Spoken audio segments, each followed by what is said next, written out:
Kaya ka nag-click sa play button ng video na to ay dahil curious ka sa mga sasabihin ko tungkol sa laganap at talamak na panloloko ng mga tao sa social media tulad ng Facebook, Twitter at iba pa. Kaya mo pinapanood ang video na to ay dahil curious ka kung ano ba yung mga lagi mong nakikita sa Facebook na extra income, part-time, full-time. Curious kang malaman kung ano ba yung mga nababasa mo, no selling, no recruiting required. Curious kang malaman kung ano ang monoline, profit sharing, fast track, at kung ano-ano pa. Curious kang malaman kung ano yung mga nakikita mong turn your 1A to 10,000, turn your 5,000 to 25,000. Curious kang malaman kung ano yung mga tables, boards, at exits. So ano, handa ka na ba sa mga sisiwalat at bubunyag ko? Bago tayo magsimula, gusto ko malaman mo, ang lahat ng mga nabanggit ko ay may kinalaman sa multi-level marketing or MLM. Mas kilala sa tawag na network marketing.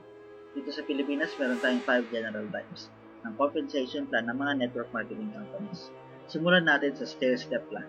Ang stair-step plan ay normally ginagamit ng mga sinaunang MLM, tulad ng Amway, Tupperware, Nu Skin, Forever Living Products, Herbalife at iba pa. Ang tanong, paano ba kumikita ang isang networker sa stair-step compensation plan?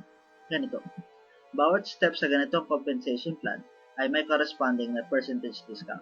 Halimbawa, the first step ang distributor ay may 20% discount.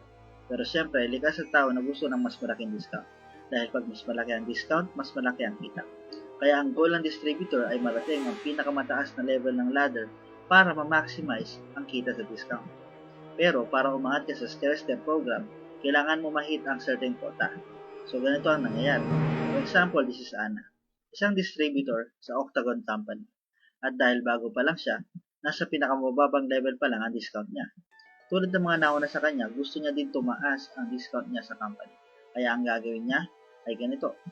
Yung konting kikitain niya sa first step ay pambibili niya ng product sa company para ma-hit niya yung quota at umangat sa susunod na step at pagkaroon ng mas malaking discount. Pagdating sa susunod na step, ganun na naman ang mangyayari. Yung maliit na kikitain, ito ang bibili na naman ng mga sangkatutak na products para lang ma-hit ang quota. At aangat na naman si Ana ng isang step. And the cycle goes on again and again hanggang marating niya ang pinakamataas na level. And by this time, tambak na ang product sa bahay niya. At persado siyang ibenta bago mag-expire, lalo na kung food supplement ang product. Ito yung mga company na may mga label sa mga distributors nila tulad ng Executive, Gold, Ruby, Sapphire, Diamond, Global Ambassador, at kung ano-ano pa. Iba-iba ang percentage discount depende sa company, pero basically ganun ang concept. Statistically, stair-step ang pinaka-stable sa MLM industry, pero ito rin ang may pinakamababang compensation at karamihan ng trabaho ay sa iyo. Siyempre, kaya nga pumapasok ang tao sa MLM ay dahil sa concept ng leverage. Pero kung ikaw ang nagbebenta at magtatrabaho, nasaan ang leverage? Dito pumapasok yung another type ng MLM compensation plan. Ito yung unilevel. Yung tanong, paano kumikita ang distributor sa unilevel? Ganito yun. Halimbawa, si Brando ay nasa Todo Load Company at nakapag-refer siya ng 6 na bagong distributors. Lahat yun ay papasok sa kanyang organization at silang lahat ang magiging first level distributor ni Brando. Fast forward natin. Halimbawa, yung 6 na distributors na kapag-refer ng 2 bagong distributors bawat isa. So on and so forth hanggang sa dumami sila ng dumami. Yung mga na-refer ni Brando directly ang kanyang first level distributor. Yung mga na-refer ng first level ay second level na ni Brando. So on and so forth. Dito sa unilevel, kikita si Brando based sa sales ng buong organization niya. Normally, may makukuha kang percentage ng total group sales ng bawat level. Halimbawa, dito sa Todo Load Company, ang first level ay 10%. Sa first level ni Brando, meron siyang total of 6 distributors. And kung magkano man ang total sales nila as a group, may 10% doon si Brando. Sa second level, na doble na yung dami ng distributors. Pero lumiit ng konti yung percentage commission. So on and so forth. Depende sa company, nag-iiba-iba yung percentage and kung hanggang ilang level ang may commission. Pero basically, the concept is the same. Ang maganda sa unilevel, andun talaga yung concept ng tulungan. Dahil sa sales commission per level. Ang susunod ko ipapaliwanag ay ang binary system. Ito yung primary system na ginagamit ng mga malalaking MLM companies today. Tulad ng AIM Global, Royal, Uno, Vantage International, Front Row, JC Premier, TFT, OneBro, Long Reach at iba pa. Kung wala ka pang idea kung paano kumikita ang distributor sa binary compensation plan, panoorin mo to. Halimbawa, si David ay nasa Coffee Mo Company. Obviously, ang mga products dito ay coffee na 5 in 1, 8 in 1, 12 in 1, kulang na lang 99 in 1. Sa binary system, meron kang left and right sales groups.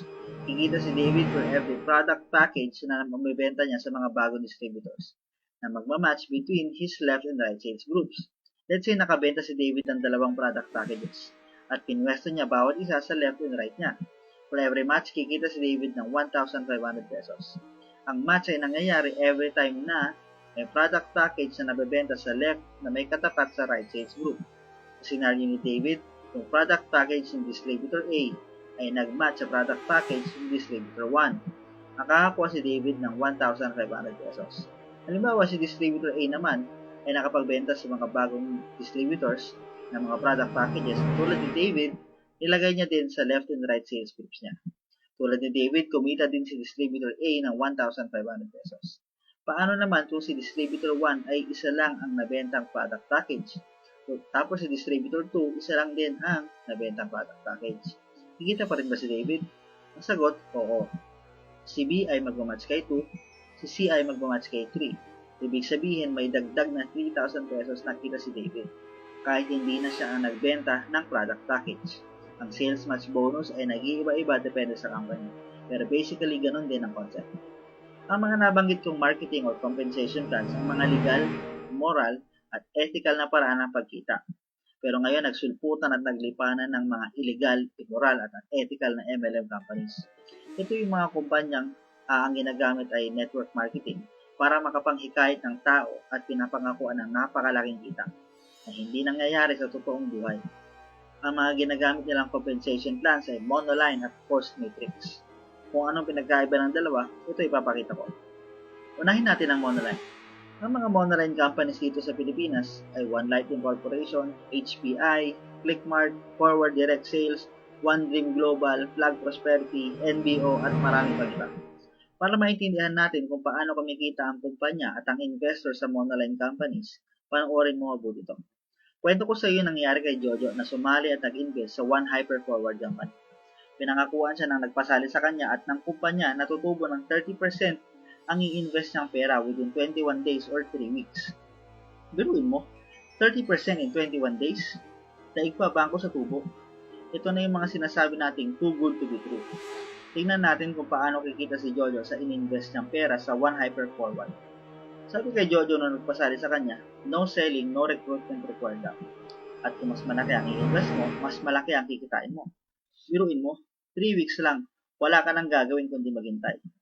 Unlike kung nasa bangko lang ang pera ni Jojo, swerte lang tumubo ng 3% sa loob ng isang taon. Pinakitaan si Jojo ng mga pagpipilian niyang investment amounts at naengganyo siyang mag-invest ng 30,000 pesos. Natutubo ng 9,000 pesos after 21 days. May nakuha din siyang mga ilang products tulad ng whitening soap, collagen mask at coffee, body scrub, at kung ano-ano pa na obvious naman na hindi kasing halaga ng ininvest niyang 30,000 pesos. Ang tanong, saan nang galing yung perang tutubuin ng perang ininvest ni Jojo?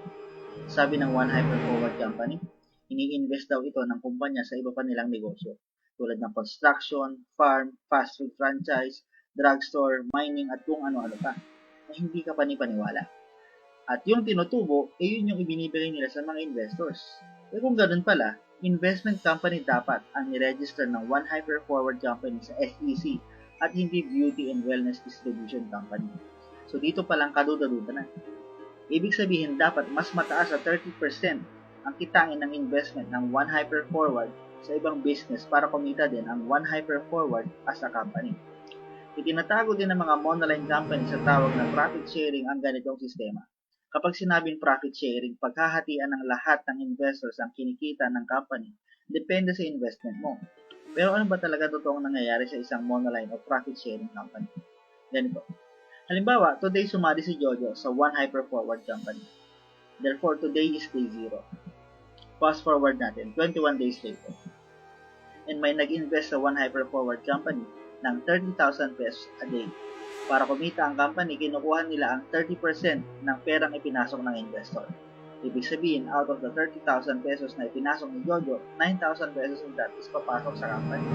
And 21,000 pesos na lang ang matitira sa investment. Pero ang pangako nga ng company is tutubo si investor ng 30% ng in-invest niya. Ang tanong, saan manggagaling yung tubo? Siguro ngayon na-realize mo na, doon po sa next investor in line. Ibig sabihin, 39,000 pesos minus 21,000 pesos, 18,000 pesos ang kailangan manggaling sa next in line. Pero dahil 21,000 pesos na lang ang totoong natirang investment dahil kinuha na ng company ang parte nila, halos masimot na si next investor or in this scenario, si Ana. Ang natitira na lang talaga sa investment ni Ana is 3,000 pesos. Ngayon, nag-graduate na rin ang investment ni Ana. And kailangan kumita siya ng total of 39,000 pesos. Pero dahil 3,000 pesos na lang talaga ang natitira sa investment niya, kukuhanin na naman sa next in line ang perang kikitain niya. Fast forward natin. Tanggalin na natin yung cut ng company. Kailangan kumita si Ana ng 39,000 pesos pero 3,000 pesos na lang ang natitira sa original investment niya.